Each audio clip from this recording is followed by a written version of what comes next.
अस्सलामु अलैकुम वरहमतुल्लाह। प्यारे बच्चों, आज जो हम कहानी सुनने जा रहे हैं उसका नाम है जैसी करनी वैसी भरनी। यानी कि जैसा करोगे वैसा भरोगे, जैसा आप किसी के साथ करेंगे वैसा ही आपके साथ होगा। तो कहानी इस तरह से है। एक लोमड़ी रोजाना एक तालाब पर पानी पीने जाती थी। वहाँ उसकी दोस्ती एक सार से हो गई। जब भी वो तालाब पर जाती, कभी पानी पीने से पहले और कभी पानी पीने के बाद सार्स का हाल पूछती। सार्स भी उससे बातें करता। यूं दोनों में दोस्ती बढ़ती चली गई। एक रोज लोमड़ी ने अपने दोस्त सार्स को अपने घर दावत पर बुलाया। सार्स ने नए कपड़े पहने, नए जूते पहने और ठीक वक्त पर लोमड़ी के घर पहुंच गया। जब दरवाजे पर पहुंचा तो उसे अंदर से मजे मजे के खानों की महक आई। इसे ख्याल आया कि लोमड़ी इसकी बहुत पक्की दोस्त है, तभी तो इसने इतने अच्छे अच्छे खाने बनाए हैं। जब लोमड़ी ने सार्स के सामने खाने पेश किए तो सार्स बहुत हैरान हुआ।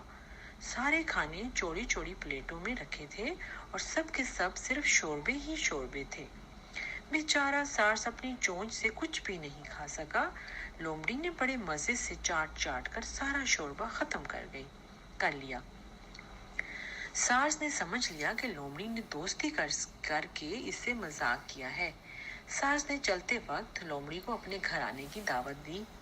लोमड़ी ने इनकार किया, मगर सार्स ने ज्यादा जिद की तो मान ही गई। लोमड़ी सोच रही थी कि सार्स इसके साथ चालाकी नहीं कर सकेगा। सार्स ने लोमड़ी के सामने तरह तरह की नेमतें रख दी, मगर सब चीजें सुराही और डार्क और डीप बर्तनों में रखी थी, जिनमें सार्स की चोंच तो आसानी पहुंच जाती थी, लेकिन लोमड़ी का मुंह किसी तौर भी नहीं जा सकता था।